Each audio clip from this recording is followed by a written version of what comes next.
Précédemment, dans Pitch Please. C'est bon, ils vont exploser dans 5 secondes.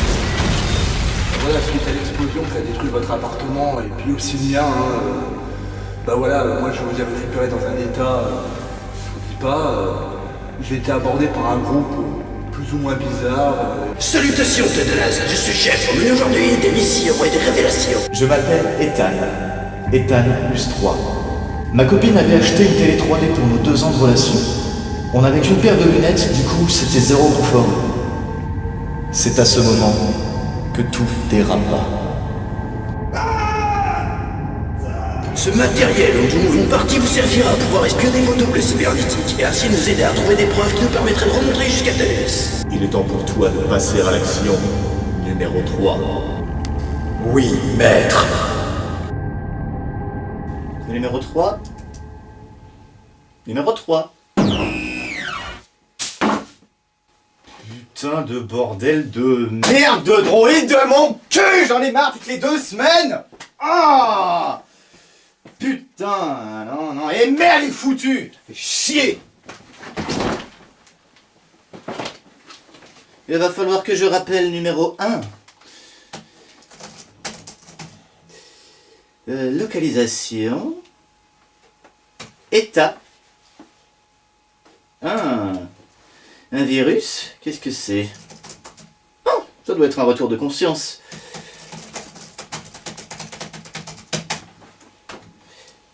Effacer. Voilà. Appeler. Rigole, numéro 3. Ah merde, oui, c'est vrai.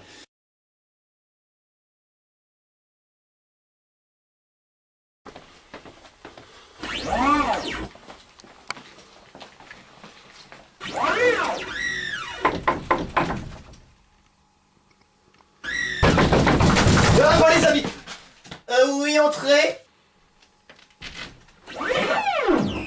Un numéro 1. Je t'attendais.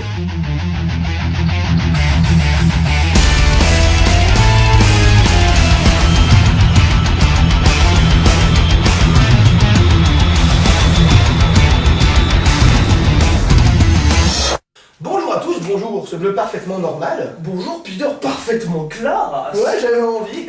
Et bienvenue dans Pitch Please.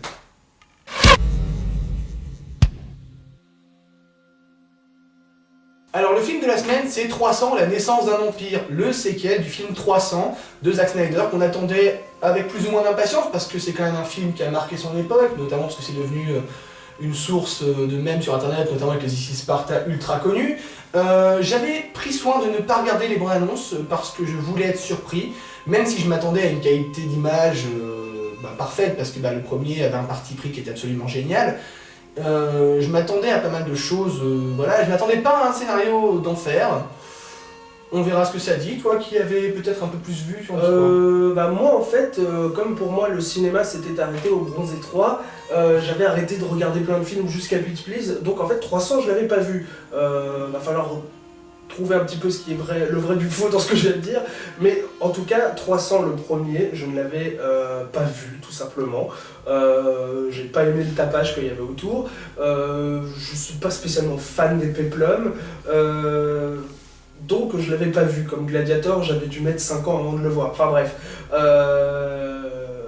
Et 300 du coup je l'ai vu l'avant-veille du 2 avant d'aller au cinéma, et du coup j'ai pu me faire un petit peu une idée du milieu, enfin du monde, et j'avais vu la bande-annonce du 2 qui ne m'avait pas spécialement donné envie d'aller le voir non plus, donc j'y suis allé pas à reculons parce que je me suis dit je vais en prendre plein la gueule visuellement, puisque le premier 300 était déjà très très beau, mais c'est tout, je m'attendais pas à plus quoi. Donc testostérone et gros muscles, quoi qu'on peut dire. DC Sparta.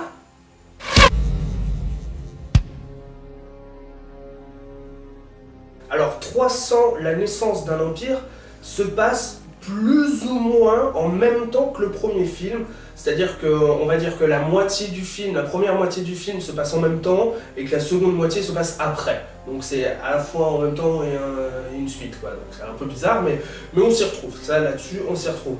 Le scénar, un petit peu comme le premier, tient à pas grand-chose au final. une histoire, tout ce qu'il y a de plus basique de vengeance, d'une vengeance d'un fils par rapport à la mort de son père qui va être manipulé lui-même par une femme qui elle veut se venger carrément de la Grèce entière, et une confrontation entre le héros grec et la grande guerrière perse qui en fait, vous le découvrirez, n'est pas vraiment perse. La différence scénaristique avec le premier, c'est surtout que les combats sont des combats sur des bateaux. Voilà. Pendant notre grande époque Assassin's Creed 4 Black Flag où on joue sur des bateaux, là vous allez voir des combats sur des bateaux, ça ne veut rien dire, plus ou moins crédibles, plus ou moins drôles. Ça j'en parlerai à la fin où j'ai eu un énorme fou rire à la fin. Enfin bref, pour moi le scénario il est bateau, disons que c'est pas, enfin voilà quoi, on nous offre juste tout ce à quoi on s'attendait en regardant une bande-annonce de 300, la naissance d'un empire, quoi. C'est-à-dire de la baston, des nichons et de la baston, quoi. C'est tout. Après, le gros problème du film en soi, c'est que pour ceux qui ont vu le premier, ça reprend énormément d'éléments du premier, et je parle d'éléments, ponctuels. Vous savez, le principe du père et du fils qui vont se battre en même temps, de ce genre de choses. Et du coup, j'ai eu un peu, au départ du film, l'impression de regarder le même film avec d'autres acteurs et les capes bleues et les cassoirs rouges. C'est un peu le problème. Après, il y a un autre défaut qui m'a vraiment sauté à la gueule. C'est le fait qu'il y a un énorme défaut de focalisation dans le film, dans le sens où, au tout début, on va vraiment s'intéresser aux origines de Xerxès et de la fille, donc je parlais d'Eva Green, ce qui déjà, avec moi, m'avait donné quelques appréhensions d'aller voir le film, parce que je n'aime pas Eva Green. Et du coup, le problème, c'est que le film crée une empathie avec ces personnages-là, alors que c'est les méchants, quoi. Je veux dire, il n'y a pas plus manichéen comme monde, c'est-à-dire que eux, ils veulent bouillave du grec, et les grecs, ils veulent pas se faire bouillave, voilà, c'est un peu le principe, quoi. Et du coup, j'avais aucune empathie avec le héros grec, et on crée presque une compassion pour le personnage de la femme quand on apprend ses origines, et du coup, je savais pas sur quel pied danser, je savais pas pour qui être, je savais très bien qu'à la fin du film, le principe ça allait être les méchants qui perdent, les gentils qui gagnent, d'une façon ou d'une autre, sachant qu'on part sur le parti pris d'affronter une armée 1000 fois trop forte pour l'armée qui se défend. Voilà, mais je trouve que d'un point de vue scénaristique en tout cas, c'est pas une suite très utile, et que le film, du coup, s'en ressent beaucoup. Ouais, il y a juste un petit plus qui aurait pu être, à mon sens, approfondi, c'est Athènes, on le sait, c'était quand même ultra politisant, donc disons qu'ils ont essayé à des moments de faire transparaître donc ce côté politique d'Athènes au-delà de juste la guerre avec des musclores qui vont se taper dessus. Démocratie. Oui, non, mais justement, ils ont essayé d'en parler un petit peu, surtout au début du film, et je me suis dit, ah tiens, ça va changer un petit peu, parce qu'on se rappelle quand même dans 300 qu'à Sparte, ils ont quand même 3-4 pécores qui font a priori de la politique, et qui se sont ramenés, et puis que l'autre leur a dit, à vous faire foutre, j'y vais quand même. Ah, démocratie. Là, pour le coup, ils ont essayé d'amener quelque chose d'un peu plus avec le discours du gentil qui fait « Ah, je suis le gentil et c'est bien, mais il faut pas faire la guerre, allons leur parler. » Et puis en fin de compte, ils leur font la guerre. Du coup, en fait, le problème, c'est que c'est pas assez approfondi, je pense, à mon sens. Après, c'est un peu plum, donc on va pas leur demander non plus de faire un film politique sur 300, quoi. Surtout quand c'est une suite de 300, quoi, mec. C'est vrai que c'est un peu drôle, en fait, quand on voit le film, parce que c'est vrai que ça part du principe je vais aller parler et négocier pour voir si on peut s'en sortir, et quand il arrive, la chose qu'il dit, c'est « Salut, je viens de Bouillave, est-ce que ça te va ou pas ?» C'est ça. Du coup, c'est vrai que ça perd vachement crédibilité. Si aussi, un gros problème du scénario, le titre. Oui, 300 ou 300. Si, à la limite, on les revoit, hein, c'est-à-dire dans le même état qu'ils étaient à la fin du premier. Et c'est tout. Je veux dire, il n'y a plus aucun rapport avec les Spartiates. Ah si, on les voit un petit peu, puis à la fin, c'est un peu les sauveurs. J'ai spoilé, on va biper. Mais Voilà, merde, je veux dire, ce film n'aurait pas dû s'appeler 300. Non, puis même, il aurait pas dû s'appeler La naissance d'un empire, parce qu'après tout, on voit que très résumé les origines de Xerxès et de la fille, ça dure quoi, 10 minutes, 20 minutes dans le film maximum. Bah, surtout pour Xerxès, la fille, on sait quasiment tout. Voilà, Sur on 5 minutes. apprend ça en 5 minutes. Et du coup, il n'y a aucun empire nulle part en fait. C'est juste une histoire de conquérants. Et du coup, le titre français est absolument pas justifié. En fait, ils l'ont appelé 300 juste pour qu'on sache que, au fait, c'est la suite du premier. C'est ça. Donc est-ce que en fait le problème c'était pas d'appeler le premier 300, surtout qu'ils étaient 302? Voilà.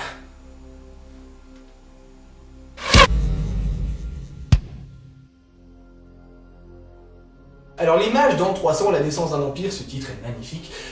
L'image, elle correspond à celle du premier, hein, c'est-à-dire que il y a vraiment une très belle patte graphique, c'est très joli, il y a des effets basés sur des filtres mis sur l'image, les effets de liquide, notamment le sang, on en a parlé assez longuement après le film.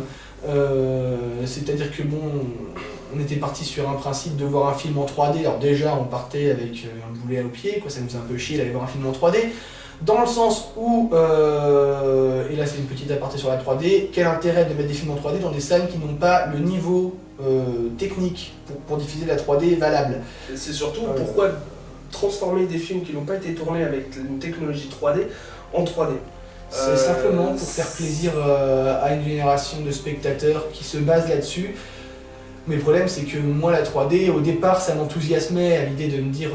je voyais ça comme quand j'avais été au Futuroscope, et voilà. Enfin bref, en tout cas, sur l'image, l'intérêt du film, oui, il y a les nichons de Eva Green, c'est déjà c'est potable. Parce qu'elle a un grand front, mais elle a des beaux nichons. C'est l'intérêt d'Eva Green, en fait. Voilà. Mais cela dit... au niveau des décors, au niveau de tout, c'est assez joli. Ils ont bien joué leur patte, mais le problème étant qu'ils sont partis sur un principe... alors comment dire, l'image est quasiment parfaite, elle va avoir une très bonne note, c'est pas la question, mais la 3D inutile, bon ça moi, j'ai envie de dire comme d'habitude, n'ajoute rien, mais vraiment rien. C'est-à-dire que même des fois, j'ai l'impression qu'elle retire quelque chose au film, dans le sens où la 3D nous plonge parfois dans des scènes comme si on y était, mais enfin on n'y est pas. Je veux dire, l'écran est plat. Je veux dire, le principe est qu'on se retrouve dans une scène quasiment personnifiée par la caméra, mais on n'est pas dans les yeux d'un personnage, du coup ça n'a pas d'intérêt. C'est pas totalement faux. Pour ma part, je risque d'en choquer quelques-uns, mais j'ai trouvé la 3D plutôt bonne. Alors au début, tout de suite, les premières images, vraiment quand on a les logos Warner et tout ça, j'ai dit putain mais la 3D c'est moi, ouais, elle est vraiment exceptionnelle là. Et après il y a eu un petit peu de baston, du coup je me suis un peu... Enfin voilà quoi, disons qu'il y a toujours ce problème de flou quand il y a de la vitesse. Mais ça j'ai l'impression que c'est un petit peu pour tous les films. Le point positif de la 3D c'est que je crois que c'est la première image du film, c'est des nichons en 3D. C'est pas rien quand même. Après c'est vrai que la 3D elle est pas... ça serait méchant de dire qu'elle est pas utile. Parce que à des moments franchement on s'y croirait presque quoi. Enfin, moi j'ai trouvé ça vraiment plutôt bien fait. Après en ce qui concerne l'image en général, on retrouve plus ou moins la patte graphique qu'il y avait sur le premier film, c'est-à-dire une vraie recherche de l'image tout au long du film, et ça c'est très bien. Je trouve qu'il y a vraiment un travail exceptionnel qui est fait tout autour, que ce soit au jeu de lumière, au jeu des caméras. Je trouve que ça a été superbement réalisé de ce point de vue-là. Après, moi, mon problème, c'est notamment dans les scènes de bataille. Pourquoi? Parce qu'elles sont très bien filmées, c'est pas la question, mais pour moi, la référence en termes de scènes de bataille, c'est le film Braveheart de Mel Gibson, dont les scènes de bataille sont absolument géniales. Je conseille à tout le monde de le voir, rien que pour ça. A priori, c'est un des gros intérêts du film, mais l'histoire est vraiment très bien. Là, en fait, pour 300, la naissance d'un empire, et même pour 300 le premier, vous prenez les mêmes types de plans, mais vous rajoutez de la slow motion partout. Ouais. Ça, c'est le gros problème. C'est un peu chiant, et dans le 2 surtout, ils en ont rajouté des caisses. Dans le premier, il y en a de la slow motion, mais dans les moments importants, elle sert à souligner l'importance d'une scène, notamment dans le premier, quand l'un des Spartiates se jette sur l'émissaire des Perses pour lui fumer la gueule, pour dire « Eh ben va chier, nous va te péter la race ». Mais là, dans le 2, ils en ont foutu partout, et des fois, ça souligne rien. C'est juste pour dire « T'as vu, il y a du sang qui gicle ». Ouais, c'est ça. En fait, c'est le problème de l'image, même si c'est très bien fait.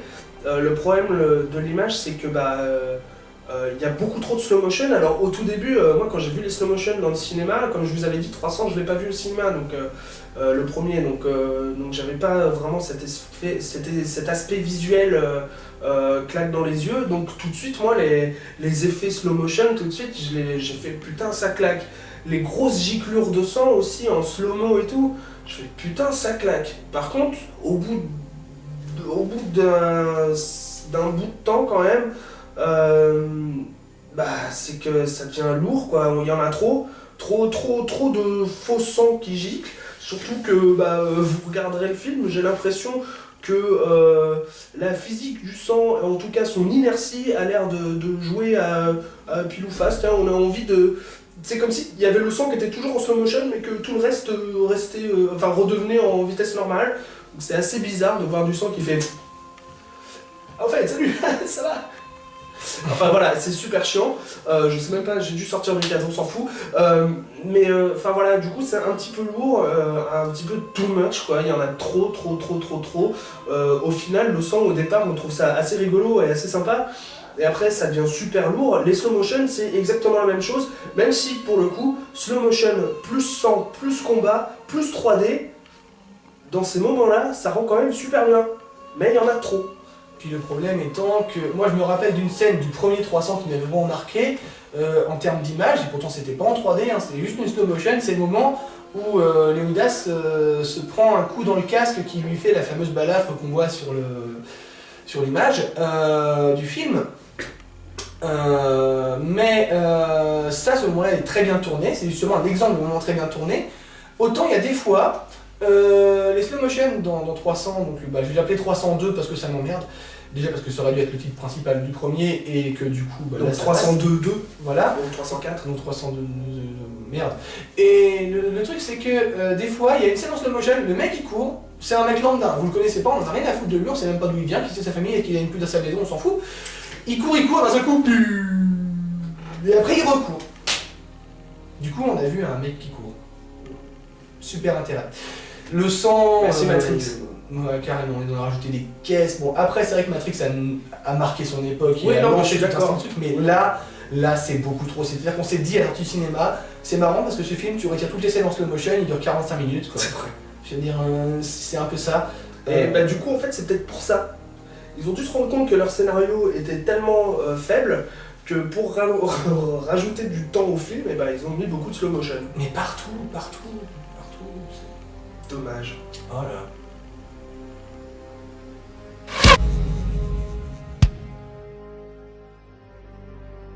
En ce qui concerne la musique, c'est un péplum, et généralement dans les péplums, la musique accompagne parfaitement les moments de combat essentiellement. Et 300, la naissance d'un empire, il n'y a pas grand chose à redire dans le sens où oui, la musique est là, oui, la musique accentue, accompagne l'action du film. Mais non, elle n'est pas exceptionnelle. Donc elle fait son travail, mais elle rajoute pas grand chose, quoi. Et elle reste pas en tête. On n'est toujours pas dans les musiques et les génériques exceptionnels qu'on a eu dans d'autres films et qui nous restent en tête, comme les James Bond, comme les Indiana Jones, comme les Star Wars ou je ne sais quel autre film. Donc voilà, la musique, elle est là, elle est là, c'est tout, voilà. Après, moi je trouve que la musique, elle fait son boulot. C'est-à-dire qu'elle vient ponctuer les moments avec le bon peps, la bonne énergie, tout ça, mais j'ai pas réussi à l'aimer, dans le sens où elle sert vraiment... elle est vraiment trop accessoire en fait. C'est-à-dire qu'il y a souvent des musiques qui vont avoir une personnalité, je pense à toutes les musiques d'Hans Zimmer, oui je vénère Hans Zimmer,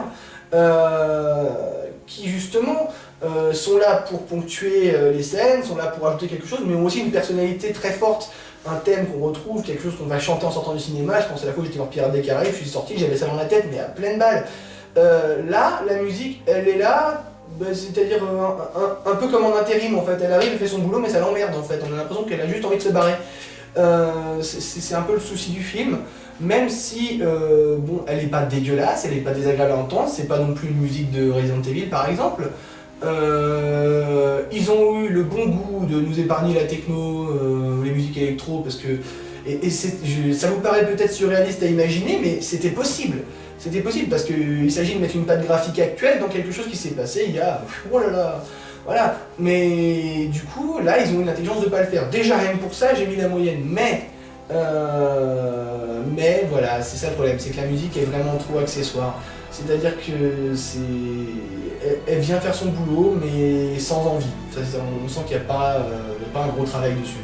Donc le seul petit moment moi, qui m'a fait plaisir au niveau de la musique, en fait, c'est pour le générique final, puisque c'est une musique rock, alors j'ai plus le titre, elle est assez connue en plus, mais enfin bref, et qui va un peu à l'encontre de tout le film. Donc en fait, ça crée un petit choc, on va dire, un petit choc qu'on pourrait retrouver facilement chez du Tarantino, par exemple. Mais en fait le problème c'est que même si ça rend bien et on est assez content de ça à la fin du film, de partir avec une bonne petite note au niveau de la musique,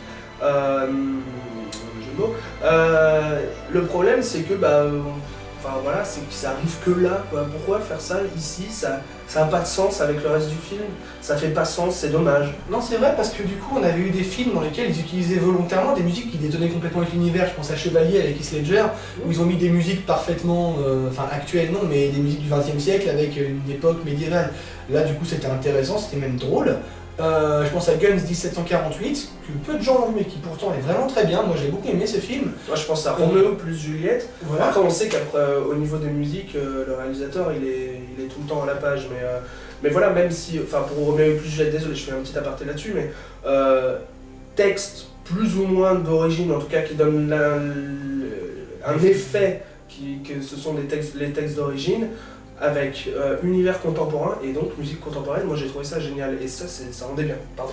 Voilà, après, c'est vrai que là j'ai eu l'impression, en fait, avec cette musique qui est arrivée au dernier moment, bon certes c'est une musique que j'aime bien, c'est une musique plaisante, tout ça, mais j'ai eu l'impression que en fait ça s'est passé au montage. Genre le mec il est arrivé, putain merde, j'ai pas de musique pour le générique, qu'est-ce qu'on fait? Attends, j'ai un truc cool sur mon iPod, tiens regarde, ah ouais putain grave, viens on le met. Voilà, ça m'a fait un petit peu cet effet là.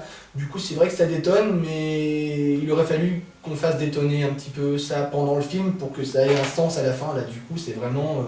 on a choisi une musique au pif, ça fait aussi limite accord commercial, genre tiens, tu vas faire une musique pour le film, du coup on dira que t'es la musique du film alors qu'en fait pas du tout. On a vu ça plein de fois dans plein de films. Vous savez, ce genre de musique, on vous la vend comme étant la bande originale du film. Je pense notamment au film Transformers 3 ou 2, je sais plus, dans lequel il y a quand même du Skylet en bande originale. Mais j'ai regardé le film plusieurs fois, pourtant je l'aime pas. J'ai regardé le film plusieurs fois, j'ai jamais trouvé la chanson. C'est simplement parce qu'ils l'ont mise en générique de fin. C'est comme le choc des titans avec The Used. Voilà. La même chose dans la bande-annonce, on a du The Used, mais dans le film on ne trouvera pas. Nulle part, il va juste être bande-annonce ou dans le générique, voilà, mais du coup c'est juste un accord commercial pour dire cet artiste-là était présent dans le film, alors que pas du tout. Voilà, c'est un peu dommage pour la musique d'en arriver à là, quoi.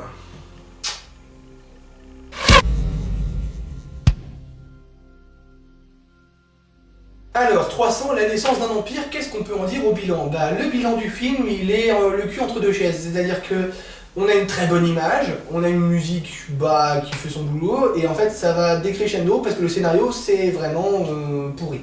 Enfin pourri, je suis méchant, mais il est vraiment inutile en fait. C'est-à-dire que j'ai l'impression d'avoir affaire à une suite qui, au lieu de faire de la surenchère, en fait un petit peu, mais a retiré quelque chose au film qui fait qu'il n'apporte rien au précédent quasiment.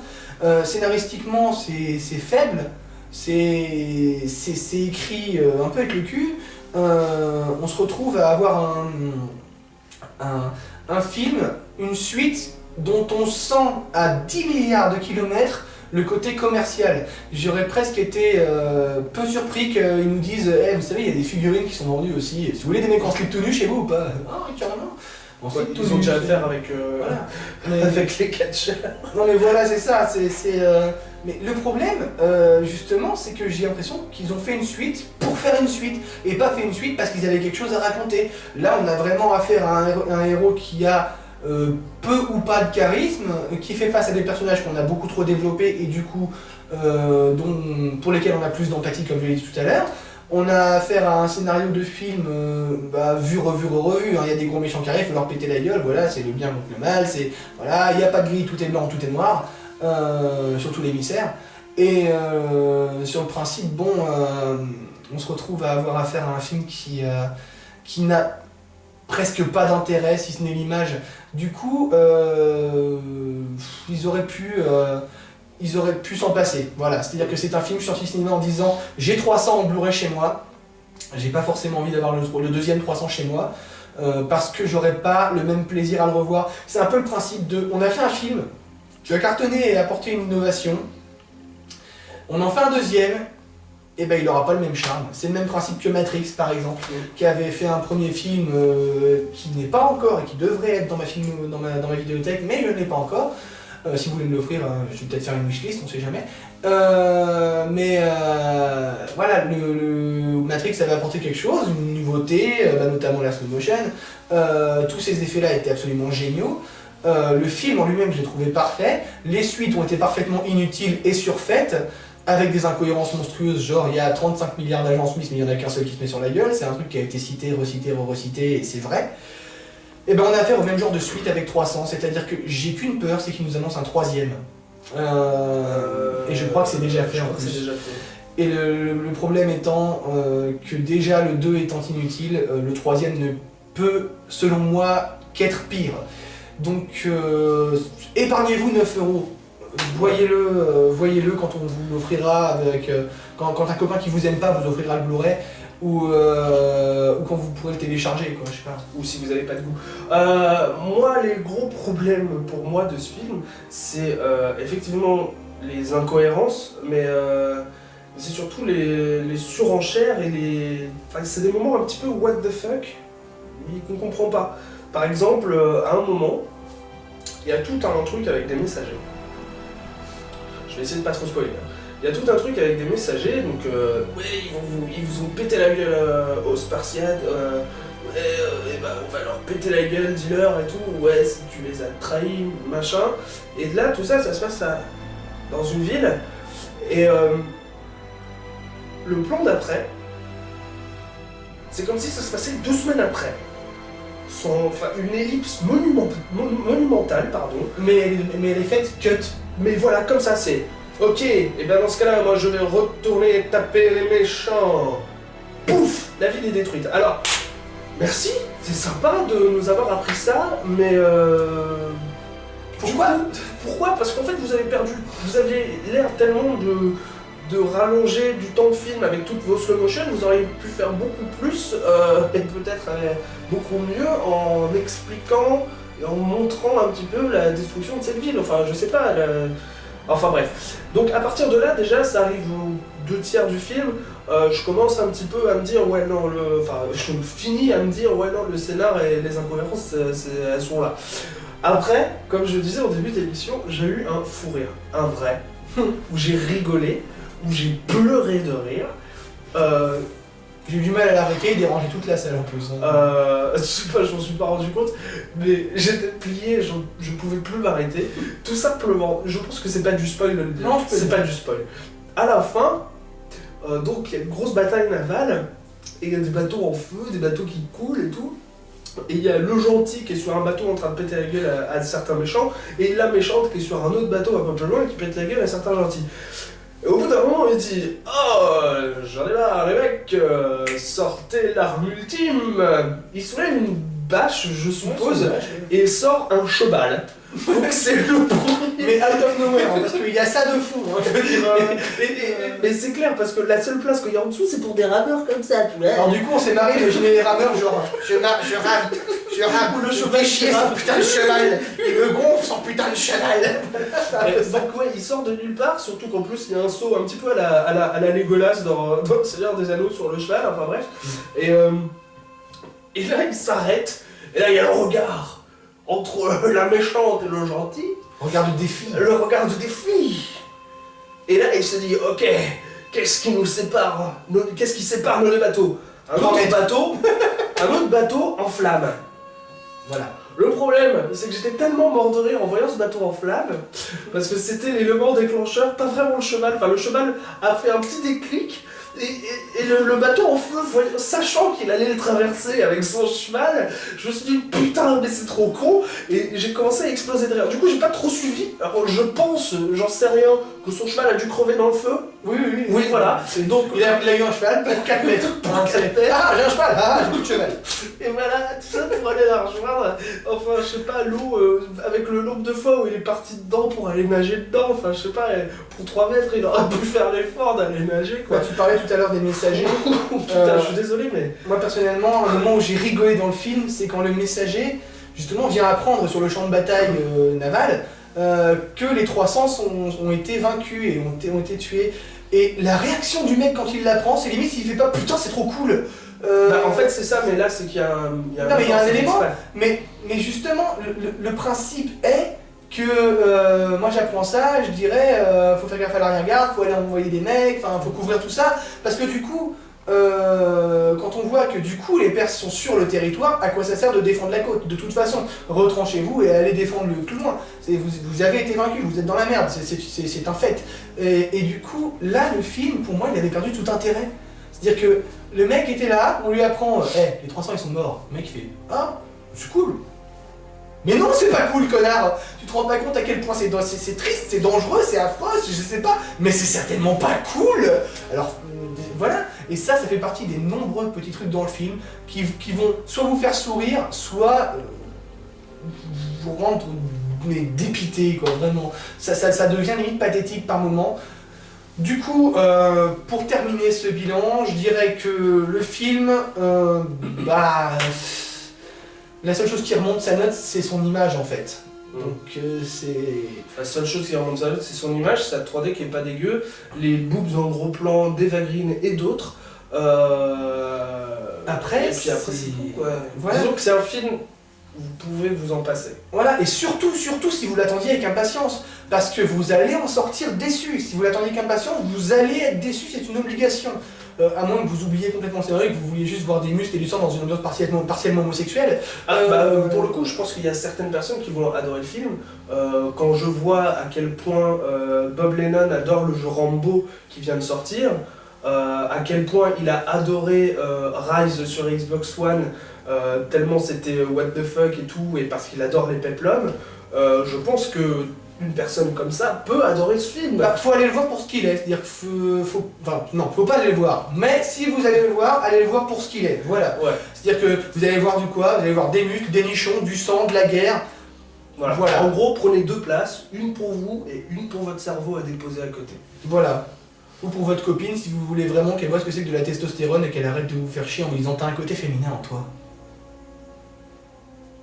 Je sais même pas pourquoi je dis ça. Bref, sur le bilan en soi, le film, sympa, mais sans plus, et même parfois laborieux, des longueurs, parce que justement il conserve pas ce peps. Tout simplement parce qu'à la base, quand on parlait de 300, on parlait d'un film où il y avait quelque chose, on savait ce qui allait se passer, on savait que les 300 allaient perdre, et on savait que c'était une mission suicide. Ça apportait tout un côté intéressant au film, parce qu'on savait que les mecs étaient conscients de leur destin.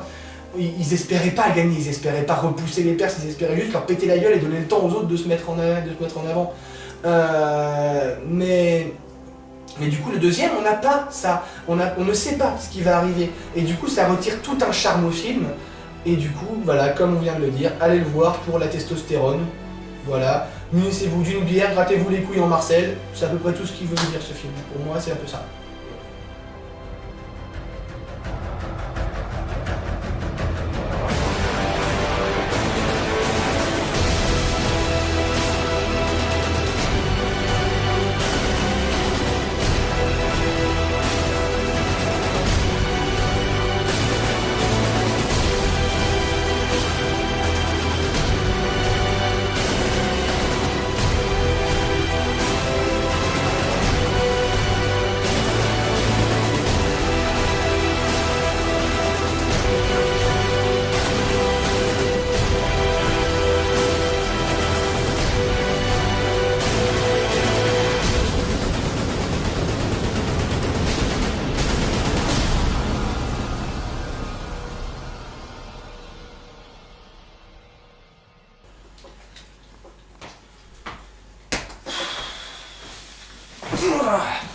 Et du coup, pourquoi t'avais voulu que je vienne en fait?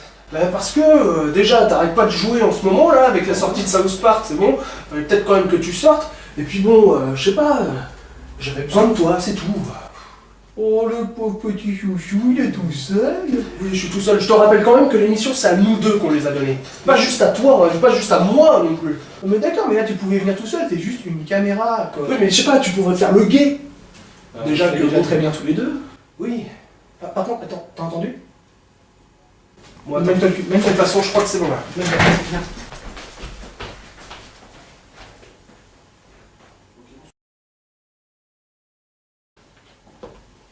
Et enfin, nous y voilà. Numéro 1. Le plan ne fait que commencer. Donne-moi donc le Super Controller ZX8000 KB. Eh non, ça c'est le Commodore ZX54 alinéa 4. Plus vite, numéro 1. Merci, non, ça c'est une Nintendo 3DS. Je me demande pourquoi je te le paye, numéro 1. Ah non, je te paye pas. Alors ça c'est juste pour faire le comique de répétition un petit peu plus longtemps. Non, je déconne, oui, c'est bien ça. Alors, allumage de l'appareil. Localisation des droïdes. Rapporté. Contemple, numéro 1. Mes droïdes de la mort. Il n'a tué personne, bien sûr. Mais c'était marqué droïde de la mort.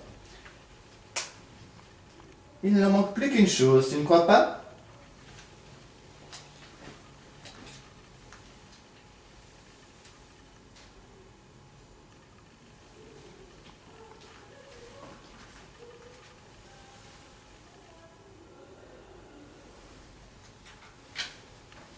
Parfait.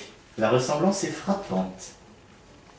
Il est l'heure de lancer le plan Opération Écran plat, numéro 1. Rigole avec moi, numéro 1. Tu es un sous-fifre, tu dois rigoler quand je fais mon regard dramatique. Ah.